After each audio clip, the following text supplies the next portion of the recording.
Hi, you joined me on the 10th of May and I thought I would give you a quick tour of the garden to see what's in flower in May. We've just had, we're just finishing off really the tulips, so they have just finished, which have been amazing this year. So unfortunately we haven't got those to show you, but there's a few things just starting to pop, so everything is just starting to get into life. Spring has definitely sprung and things are ready and waiting to be picked and put into flower arrangements. So come along with me as I go around my garden to see what I can use.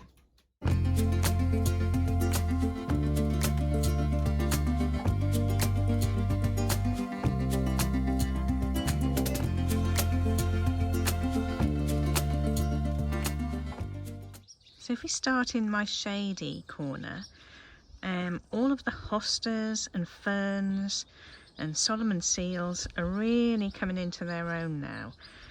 I love this space. I think it's gorgeous. And really, the hosta that I showed in a previous video was just popping out of the ground in March. But look at them now. Massive and at their best, and with actually not too much slug damage, which is always a bonus. Again, in the previous video I showed you this annual sweet pea that was coming up. Now look at it.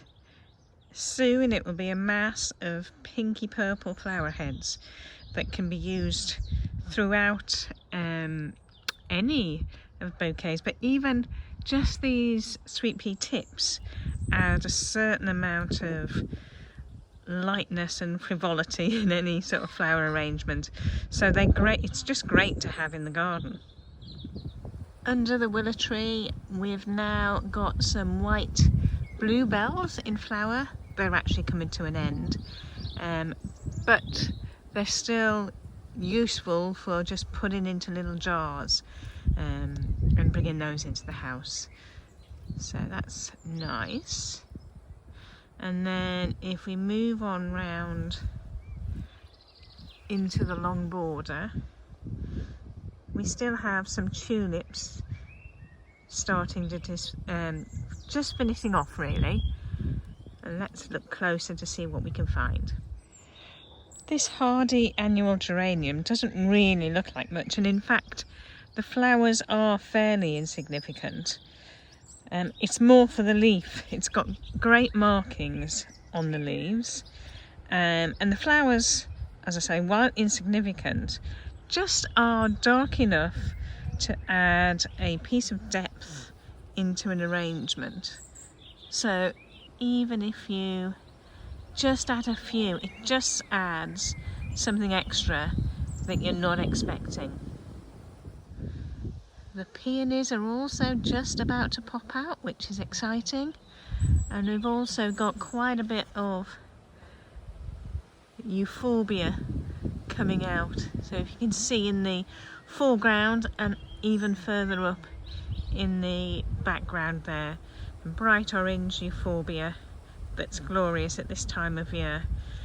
Using that in a bouquet is certainly doable, but you do need to take care because the sap on euphorbias can really cause your skin to have irritation. So you need to be careful what you're doing with that. So wear gloves. I always wear gloves when I'm cutting euphorbia so I don't get anything on my skin. The cornflowers are just about to pop out. I think I've managed to find the first two in the garden, but these self-seed throughout this long border, and they just are great. They last a long time in the vase and they look great in the garden. And the final thing in this border is this plant, which I will Google and find the name. It was a gift from a neighbour, and it is just fabulous. It flowers for months. It lasts for ages in a vase, And this year I think I'm going to try and dry it and see how it lasts with that as well. But it's just great, so I'm just leaving it as it is, and then I'm hoping, this is probably my 3rd year with it, so I'm hoping there's enough that I can split the plants down in the autumn and spread it out a bit more throughout the garden, and obviously put some in the cutting patch so that I can just use it at will there. The new perennial cutting patch that I created last September has really come into its own now. We've got this fantastic geum at the front, which lasts forever in a vase also and really adds a pop of colour.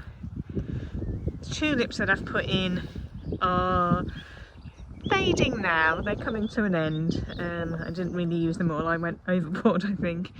But we've now got the alliums popping up, and also I have my first self-sown lupin. So I sowed the seed last year and it's just about to flower.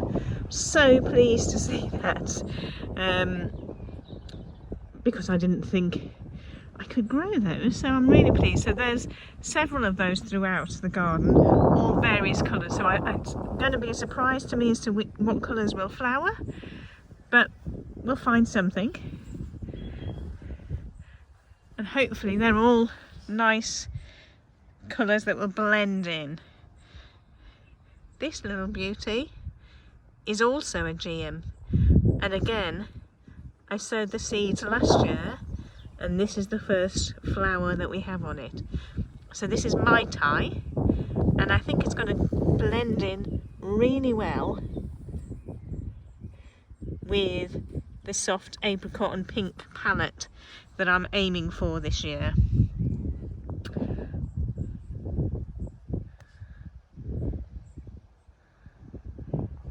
This bed has also got peonies in, but at the moment they're only new, and I'm not seeing any flower heads on these this year yet, so we shall see how that goes. The alliums are really starting to pop, and I've been really pleased with the cutting garden so far this spring. We've got the white of the sweet rocket, biennial sweet rocket appearing there, the end of the tulips, and the biennial bed, which is just over in the distance, with again some more sweet rocket. The purple is honesty, which could be pink or white. Just seems that all of the seeds that I sown have come up purple. And then the peachy plant in front of it is Sweet William, I think. The ranunculus in the greenhouse are blossoming now. I have to say, they're a little bit disappointing. It's the first time they've actually managed to get them to grow properly, or at least flower. But I thought they would be a bit more to them really. They seem a little bit flimsy, and I was expecting them to be more rose-like. So if we just look at this orange one, which, you know, this one actually is probably one of the better examples. These pinks over here only have a few petals, and that's it. So really, they're not really doing much.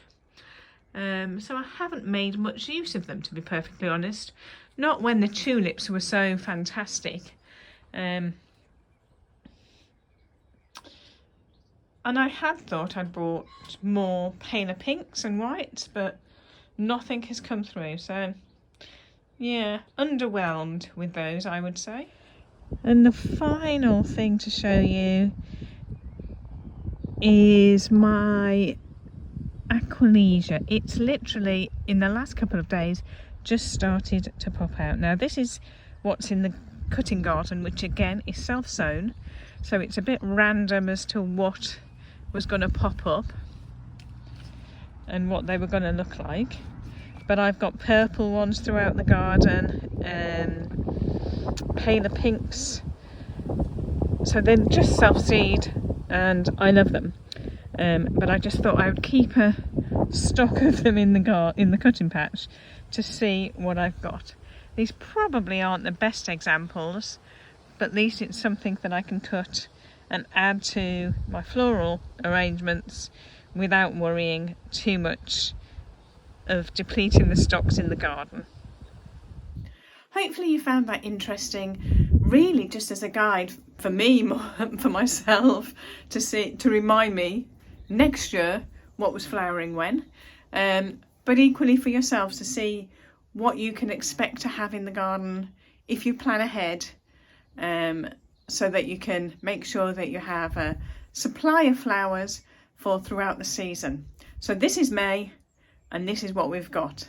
So we can certainly make some arrangements with everything that I've shown you today. So if you want to get going, start planting, and next year you'll have flowers to pick as well. Happy gardening